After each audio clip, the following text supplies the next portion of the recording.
Trump tweeted out something in 2014, and he said, remember, China is not our friends or not our ally. And he got like 300 retweets. It wasn't something big. He tweeted this back in 2014 or 20. And then all of a sudden, you know, one day, everybody in the news is talking about 5G.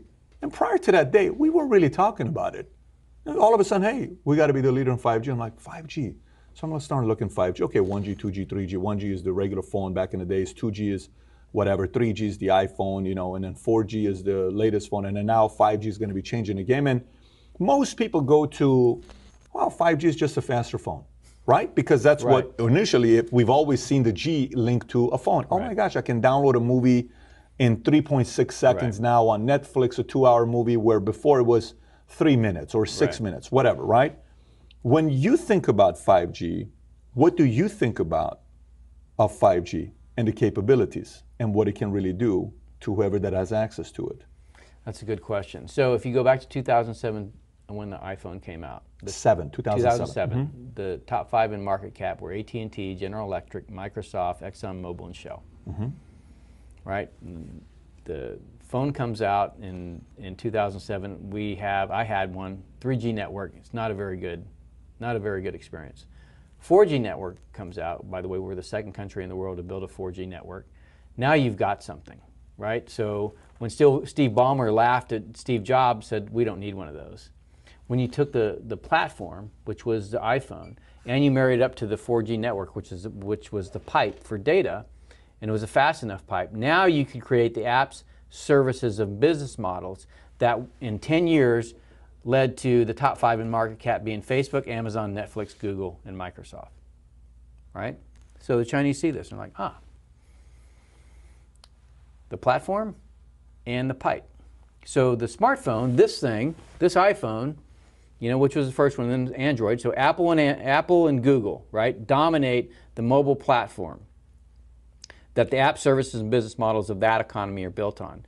Now look at the iPhone. It's a hardware, software, tightly integrated, closed-walled system like Steve Jobs liked, and the data was encrypted. Why was the data encrypted? Why did San Bernardino happen? Because Apple's an American company, right? They know you want privacy.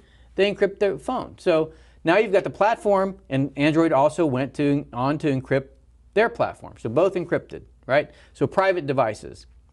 Take the cloud away from it. Just look at the device itself. Sure. It's meant to be a private device. Why? It's American product. Fast forward, you know, to 2009. China starts to look at that. Says, okay, we want to dominate the next level, right? Not just the technology. We want the apps, services, and business models to be Chinese companies. And so Huawei gets hundreds of billions of dollars to develop 5G and ZTE. But then you have Baidu, Alibaba, and Tencent. So they're behind the Chinese firewall. They're protected. You can't have the fangs going in there. It's just the bats that control the e-economy within China. And then you start, at the same time you're developing 5G, right, the platform, and I'll get to that in a second, but you're also developing Baidu, Alibaba, and Tencent. So now when you walk into, and you're starting to see the emergence of the 5G world in China. So you walk into a restaurant after you've ordered your food, and a camera picks you up, and you say, hey, David, welcome, here's your food, right? So you're starting to get the feel of what a 5G world is. And what is a 5G world? The platform is the network. So this is mobile computing paired with a pipe. 5G is computing and networking combined on the same platform. So this goes away. You walk outside your door and you say Uber. You don't get on your phone and say, I want an Uber. You just say Uber. Camera picks up your face or a microphone picks up you. Come on. That's what 5G is. That's what 5G is. And then the Uber shows up. There's a camera on the car that sees you, knows who you are, don't have to ask you your name. You get in and you go to wherever you want. You get out and you go do whatever you want. So in this world, in the 4G world, this is a platform. It's yours, right? You don't want to be part of that, all of that data. Remember we just talked about how do you influence society? You don't want all that data to be out there about what you're doing. Just don't carry one of these, right? Just opt out. In a 5G world, you cannot opt out. Who owns the data? This You could conceivably say, you lease the data on here you own. If you're getting Google services, you don't own that data. But in the 5G world, not only can you not opt out because it's built around the city, it's not in your phone anymore. Not only can you not opt out, you don't know who owns the data. Everything that you do can be watched. And for every person by 2022, there's going to be, there's 2 cameras for every person. There's two people for every camera in China by 2022. They have 1 billion right now on surveillance. Right, A billion cameras in China right now. With artificial intelligence for facial recognition, right? So all of this is getting built right now in China. And who's helping them do it? Microsoft, Google, right? All of these companies that want to deploy this world into our country. So Baidu, Alibaba, and Tencent, that's where the world goes. It goes from 2007, AT&T, GE, and Microsoft to the FANGs to the BATs, right? Who owns the pipes? Me as a B2 guy, the first thing I look at in the country is where's telecommunications. You've got to take that out, number one. But if rather instead of taking it out, you own or control it, so Huawei builds the pipes, then because you're behind the Great Firewall, you've built the app services and business models of the 5G world. And you're, like I said, you're already starting to see that. You know, where your facial recognition is built into your interaction when you go into a restaurant, or when you go into a store, or when you go into a bank. You know, everything's about, you know, the device is connected. Then as you build the network, then those proliferate. So 4G network, 10,000 devices per square mile. 5G network, 3 million devices per square mile. You're not going to carry 12 smartphones.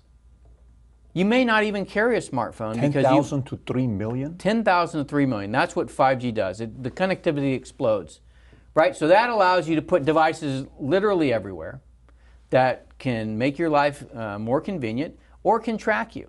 There's a bike in DC. It's called Mobike. Have you seen these things? They're silver and orange. Look out for them next time you're in DC. They're silver and orange, called Mobike. They had them when I was in 2016 when I get to Beijing. You take your phone, and by the way, I took a phone, right, a phone that I threw away when I got home, and I had said, you threw it away when I threw it away when I got home. Load all the apps on it that a Chinese person has so I can understand what they do. You never have to carry a wallet. You never have to carry a key. It's all done on your phone. You can pay anybody, anywhere for anything, and they do. 900 people are on WeChat, and they spend 90% of their time in app doing things, or, you know, ordering airline tickets, buying food, whatever you want. You can have anything 900 people or 900 million? 900 million people. Okay, so let me explain to you how effective what they built is. I have one of the guys working for me on one of these Mobikes. Now, the Mobike it's just parked there in the street with a lock on it. You go over, you hit a QR code on your phone, it unlocks the bike, you get on it, you ride it, and you lock the bike. Okay, so where does that data go? They know it's you. You got on that bike, you went 2 locations, okay, or you went to a location, so that data is available. So I have one of my guys, he gets on a Mobike, rides somewhere, has his iPad in the basket, gets off the bike, comes back to the embassy, and realizes, I forgot my iPad. Goes into the regional security office and says, I forgot my iPad and my bike. Calls a local public security bureau, and those guys call the guy that's got his iPad on his phone, on his cell phone, and say, can you bring the iPad back to the embassy? That's how wired Beijing is right now.